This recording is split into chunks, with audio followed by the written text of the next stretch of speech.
Now पिछली definition slide पर हमने जो लास्ट चीज देखी थी वो ये थी कि जावास्क्रिप्ट एक होस्टेड एनवायरनमेंट पे चलता है। तो इसका मतलब ये है कि एक जावास्क्रिप्ट इंजन डिफरेंट एनवायरनमेंट्स में भी एग्जीक्यूट किया जा सकता है। वेल नोन एनवायरनमेंट ब्राउजर है। मॉडर्न ब्राउजर्स में बिल्ट इन जावास्क्रिप्ट इंजन्स होते हैं और इसलिए वो जावास्क्रिप्ट कोड को एग्जीक्यूट करने में कैपेबल है। लेकिन तुम डिफरेंट एनवायरनमेंट्स में भी जावास्क्रिप्ट को रन कर सकते हैं। For example on the server side, बिना किसी ब्राउजर के डायरेक्टली कंप्यूटर पर, यानी कि ब्राउजर के अंदर नहीं बल्कि अपनी मशीन में कोड एग्जीक्यूट कर सकते हो ना। ब्राउजर के अंदर रन करने के लिए जावास्क्रिप्ट को इन्वेंट किया गया था to make websites more dynamic, to change website data लेकिन बिना न्यू पेज लोड किए। क्योंकि जावास्क्रिप्ट CSS और HTML के साथ मिलकर वर्क करने में कैपेबल है, इसलिए तुम HTTP रिक्वेस्ट भेजने के लिए जावास्क्रिप्ट का यूज कर सकते हो। नो वरीज, ये सारी चीजें हम इस कोर्स में कवर करेंगे। नाउ कुछ ऐसी चीजें भी हैं जो जावास्क्रिप्ट ब्राउजर में नहीं हो सकती। फॉर एग्जांपल सिक्योरिटी रीजंस की वजह से ये तुम्हारी लोकल फाइल सिस्टम को एक्सेस नहीं कर सकता, क्योंकि अगर एवरी वेबसाइट जिसमें तुम विजिट करोगे अगर वो तुम्हारी लोकल फाइल सिस्टम को एक्सेस करने लग गई तो वो तुम्हारी फाइल्स को तुम्हारी परमिशन के बिना भी डिलीट कर सकते हैं और ये बहुत ही हॉरिबल होगा। जावास्क्रिप्ट जनरली सैंडबॉक्स में रन करता है, इसलिए ये तुम्हारे ऑपरेटिंग सिस्टम को एक्सेस नहीं कर सकता। ब्राउजर तुम्हें एक स्पेशल फीचर देता है जो तुम इस एनवायरनमेंट में यूज कर सकते हो और कुछ नहीं। जैसा कि मैंने कहा कि ब्राउजर केवल एक एनवायरनमेंट नहीं है, हालांकि ये वही है जिसके लिए जावास्क्रिप्ट को इन्वेंट किया गया था, लेकिन राइट नाउ हम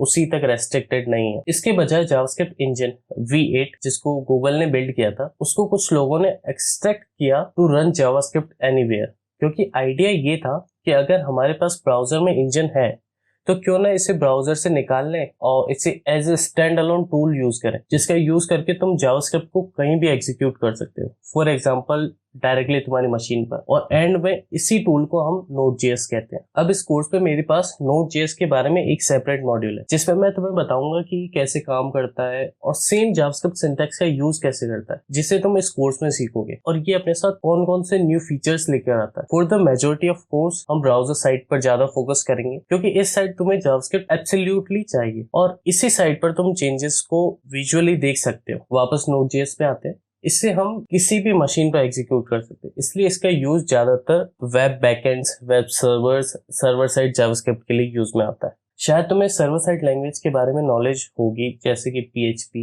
जावा और भी कई सारी लैंग्वेजेस है। वेब पेज की बैकएंड को रन करने के लिए जावास्क्रिप्ट को भी यूज कर सकते हैं, यानी कि on the server. Now Node.js के पास कुछ स्पेशल फीचर्स है जो वो कर सकता है और कुछ ऐसे भी हैं जो वो नहीं कर सकता। क्योंकि ये डायरेक्टली मशीन पर चलता है इसलिए ये तुम्हारे लोकल फाइल सिस्टम को एक्सेस कर सकता है, क्योंकि उसी मशीन पर तुम Node.js के कोड को एग्जीक्यूट करते हो। ऐसा नहीं है कि तुम किसी भी वेब पेज पर जाते हो और फिर तुम उसके लोकल फाइल सिस्टम को एक्सेस कर लोगे, नहीं, ऐसा नहीं है। यही केवल तुम्हारी मशीन पर फाइल सिस्टम को एक्सेस कर सकता है जहां पर ये एग्जीक्यूट होता है, जिसे हम सर्वर कहते हैं, और ये ऑपरेटिंग सिस्टम के साथ भी इंटरेक्ट कर सकता है एंड सो ऑन। हालांकि ऑन दी अदर हैंड, क्योंकि इसका लोडेड वेब पेज तक डायरेक्ट एक्सेस नहीं है, इसलिए ये HTML और CSS को मैनिपुलेट नहीं कर सकता, जैसे कि ब्राउजर साइड जावास्क्रिप्ट करने में कैपेबल है। तो ये कुछ अलग अलग एनवायरनमेंट्स है जहां पर जावास्क्रिप्ट रन करती है। Now in this course we will focus on the browser side, क्योंकि जो जावास्क्रिप्ट सिंटैक्स तुम सीखोगे